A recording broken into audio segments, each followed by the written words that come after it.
ये बात मैंने कही है कि मैं बहुत लंबे समय तक अपने आप को केंद्र की राजनीति में नहीं देखता हूँ। मेरा राजनीति में आने का कारण ही बिहार और बिहारी रहे हैं। ऐसे में मेरी इच्छा है कि मैं जिस सोच के साथ राजनीति में आया हूँ, मेरा एक अपना विजन भी है, बिहार फर्स्ट बिहारी फर्स्ट। ऐसे में मैं चाहता हूँ कि मेरा राज्य बिहार विकसित राज्यों की श्रेणी में बराबरी पर आकर खड़ा हो। जो तीसरी बार का सांसद बनने के बाद मुझे एहसास हो रहा है कि दिल्ली में रह के शायद नहीं संभव होगा। ऐसे में ये इच्छा मैंने पार्टी के समक्ष रखी थी कि अब मैं जल्द बिहार वापस जाना चाहता हूँ।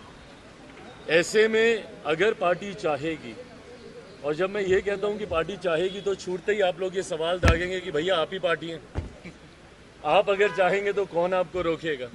हकीकत भी है, गलत नहीं है ये।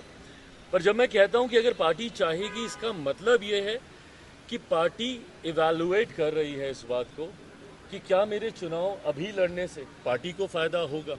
क्योंकि कई बार जब राष्ट्रीय स्तर के नेता प्रदेश का चुनाव लड़ते हैं तो चुनाव में भी आपको मजबूती मिलती है।